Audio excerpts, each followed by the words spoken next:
Here we go again. We're in Brainerd, Minnesota for the 4th round of the AMSOIL Championship Snowcross Series.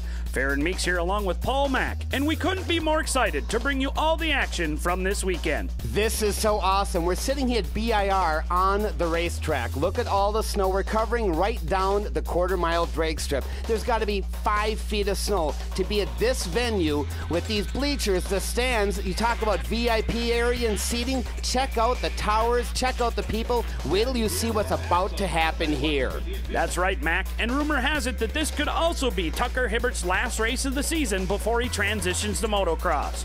There's a lot on the line for him today as he defends his unbeaten streak.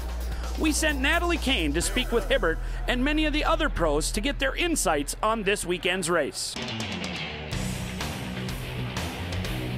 Now, this is your last race of the season. How do you feel coming into this? Is it a little bittersweet? Yeah, a little bit. You know, I'm excited. Definitely another race weekend. It's been a couple weeks since X Games, so I'm ready to get back on the track, and it looks really fun, so I'm excited about it for sure. You've been out there practicing on the course. What do you think of this track? Oh, it's really nice. You know, I always love coming here to BIR. You know, it's this year especially because they got it on the drag strip, and should be pretty cool. It's really good. They got an awesome course out there, lots of snow, and really technical and fun. It is. Okay, anything different about this course as opposed to what we've seen so far? Monster Energy, little sponsor behind you, right? We got a plug.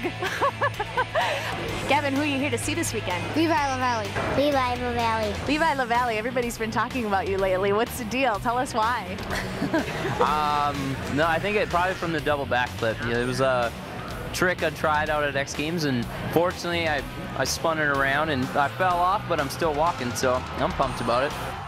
What are you going to ask him? I bet you get to ask him one question. Ask him what pressured him on the double backflip. Oh my goodness, I feel like I have to give you the microphone. That's a perfect question. What pressured me to do it? Just myself. Like I saw Travis Pastrana do it, and I was like, heck, why can't you do it on a snowmobile? So I tried to figure it out, and I'm close. I just got to figure out how to land the thing now. You had the angle, but it didn't really work. But I got a lot of cool ideas for next winter, and oh boy. Oh yeah, it's gonna be fun. You definitely have to stay tuned. And before we get into our racing coverage, we'll once again be using our Motocom helmet cam to show you exactly what the racers will be up against this weekend. This time, fan favorite, Launchin' Levi LaValle was nice enough to strap on the helmet cam and hit the track. Here we are on board with Levi LaValle as he comes off the starting line and into the manufacturer's minefield. This is so technically challenging, Farron. It's so hard going back through here. Watch him. He can't get a good rhythm. It isn't double-double. It's kind of crashed through it. You can see how difficult it is. Once we come off that very long backstretch, we take a left-hand turn and it's into the Fox Shocks Foxhole. There is a big drop coming down into the Fox Shocks Foxhole, Farron. The biggest problem is when you land, it collapses the front suspension. It's hard to get set up for the corner, and wait till you make that left-hander coming up next. Once they come out of the Fox Shocks Foxhole, it's on to the front stretch as they work their way down to the AMSOIL finish line. And ladies and gentlemen, that's a lap here at Brainerd International Raceway. And now, let's jump right into the action with the highlights from our Pro Superstock qualifying heats. The top 5 racers from each of the heats and the last chance qualifier will move directly to the Pro Superstock final.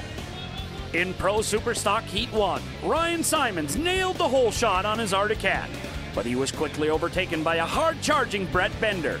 During lap 2, Simons had a get-off on the backstretch, allowing Carl Shabitsky to slip into the number 2 position. Shabitsky battled with Levi LaValle until he too was passed by a Polaris. At the checkered flag, it was Bender in first, followed by LaValle, Shabitsky, Simons, and a super 5th place finish by Justin Tate.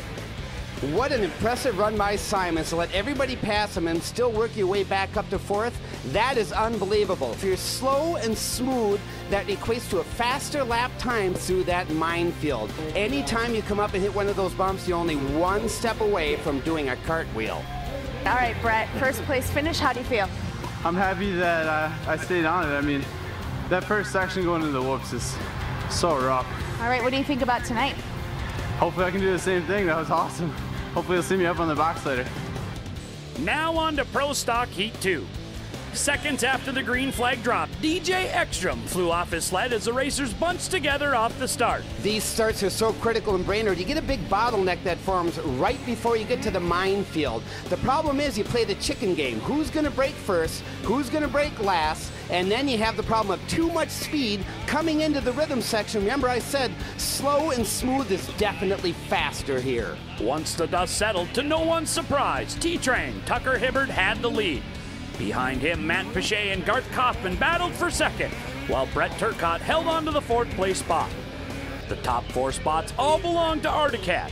But where was TJ Gula? You don't see many problems for TJ Gula. Usually when something like that happens, it's going to be mechanical failure. This is so rough, it's so technical. You're pushing and stressing the equipment, and a lot of times it just can't hold up and you have an equipment failure. All right, TJ, you're off the course here pretty early on in the race. What happened? Yeah, I didn't even make it a lap. It's mayhem as always. You know, everybody's running into everybody, and Sean Crapo crashed in front of me, and you know, I just clipped his sled and broke the reservoir off shock. I mean, it's not the shock's fault. It's, you know, it's really nobody's. Yeah, it's not a durability issue or anything like that. It's just you know, you hit something that hard and something's got to give. So in the end, Hibbert finished first, followed by Pichet, Kaufman, Turcotte, and Andrew Johnstead. All 5 of these drivers advance to the Pro Superstock Final. Tucker, we're out at BIR National. This is your final race of the year, your first showing of the weekend. Came out pretty good. How do you feel? I felt really good. I got pretty out of control the last lap. I tried to go triple down this rhythm back here and didn't quite make it. It was pretty scary, but pretty happy. Now, Articat, first 4 sleds were Articat. How do you feel about that? That's awesome. You know, it's great to see the other guys on the Articats doing well, and this being my last race, I'm excited for them. I hope they can pick it up and get some wins. And now we'll move into our Pro Superstock Last Chance qualifier. The question is, could TJ Gula get his sled ready in time to jump back into the mix and make his presence felt in the final? The answer to that was a resounding yes. Off the start, Gula leaped to the front and never looked back. At the finish, following Gula, it was Sean Crapo, Bobby LePage, Matt Judnick, and Robbie Malinowski. TJ, you had some problems in the qualifying, the first qualifying round. Came out on top of this LCQ. How do you feel? you know, I felt all right out there. I got to come from the back row. So I think it's going to be a little tough to pass tonight, but you know, I can ride aggressive and hopefully get up on the podium. And after the Pro Superstock Last Chance qualifier, these are the 15 drivers who will advance to the Pro Superstock Final. Wow, check this out. Bender is the top qualifier. Could this be the day Tucker Hibbert finally goes down? Brett Bender has moved up to the pro ranks. He's 19 years old. He's gotten better each and every single race. I think this could be Bender's weekend. We don't shovel snow, we punish it. This winter, see the sport's best riders as they beat winter into submission in the National AMSOIL Championship Snowcross Series. Plus, unthinkable freestyle action from the Monster Energy Sled Next Freestyle Tour. The AMSOIL National Snowcross Tour. The stakes are bigger, the action is fierce, the time is now. Catch the action at the LCO Casino in Hayward, Wisconsin, March 6th through the 8th.